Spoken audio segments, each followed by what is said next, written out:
And I want to tell you about the very first experiment that we did. This was with TED Talks. So I love TED Talks. We have any TED Talk lovers here? So I love a good TED Talk. And this was in 2010. And I wanted to know, why do some TED Talks go viral and others don't?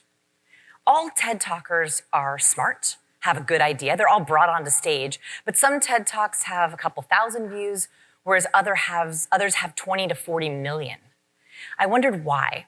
So that day I was searching in TED.com, I searched leadership, and up popped 2 talks. One by Simon Sinek. Has anyone seen Simon Sinek's leadership talk? It had millions and millions of views. And another talk on almost the same topic. Both were 18 minutes long, but it had under 20,000. I wondered why. So my team and I, we coded thousands of hours of TED Talks looking for patterns. We wanted to know, were there any physical or verbal or vocal differences with the colors they wear matter? And we found one distinct pattern, and I want to show it to you. So we noticed that the most popular TED Talkers, this is just by view count, entered the stage and started their talk the same way. So they typically started off stage, you know that little red dot? They would walk on stage and go like this. See if this looks familiar. Today, I want to talk to you about a big idea. I'm going to break it down into 3 different things that are going to change your life. Right? They all start that way, and they use that TED Talk voice. And when they get to a story that's really big and it's going to crescendo and it starts like this, and then they end it and they say, and that was my truth. And when they have a big piece of data, they say, and it's this much percent. And you go, wow, that much percent. Wow. And I realized there was this language that highly charismatic people were speaking. So here was the big one. We noticed, and there was lots of patterns in this, I talk about this in the book, is hand gestures. The most charismatic TED Talkers, the ones that had the most view count, used the most hand gestures. We actually painstakingly counted every single hand gesture in thousands of hours of TED Talks. Thank you to my research participants. We found that the least popular TED Talks by view count used an average of 272 gestures in 18 minutes. The most popular TED Talkers used an average of 465 gestures in 18 minutes. Did you hear the data voice I just did? 465 gestures. I was asking you to go, wow, that was a lot. So 465 gestures, what is happening? So there was 2 things happening here. The first thing is that the best TED Talkers typically started with some kind of nonverbal greeting, typically palm forward. It was as if they said, good morning, I'm here and I'm acknowledging you.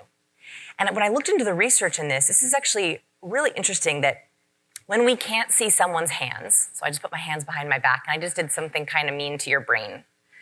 So the moment I put my hands behind my back, your amygdala, where you process fear, began to just activate just a little bit. In fact, the longer I keep my hands behind my back, the more distracted I are with the fact that my hands are behind my back. And you're like, can she just take her hands out from behind her back? What are her hands doing back there? And that is our brain's way of keeping us safe. The moment I bring my hands back out, you're like, whew, that's so much better. So TED Talkers not only have their hands very visible, they also keep their hands competent.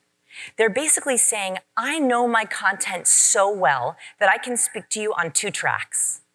I can speak to you with my words, but I can also demo my words along with my hands. So for example, if a TED Talker were to come out on stage and go like this, today, I have a big idea. It's gonna change the world. Actually, that looked a lot like Elizabeth Holmes, right? Like, I don't know if you saw that one picture. Ooh. So if I were to do this, you are more likely to believe my gesture. The brain actually gives more weight to hand gestures. Why? Our hand gestures are typically honest. Liars often use less gestures. It's hard for liars to focus on their words and their hands. So our brain goes, it doesn't look very big, but if I say it's big, guys, it's big. You're like, look, it's beach ball big. If I were to say to you today, I have 5 big ideas. You're like, Vanessa, it's 3. It's very clear. By the way, it was so hard for me to just do that just then. Like just to say, just hold up your hand 3 and say 5. Ready, go. 5. It's horrible. Someone put up a 4. I liked it. I saw you. I liked it. 4, a compromise. I like it. close. It's hard for our brain to lie with gestures. And so a lot of that nonverbal content is actually truth. So we notice that not only having visible hands, but also explanatory gestures, using gestures as bolds or highlights, that if you want to emphasize something, you can actually use your gestures to emphasize it.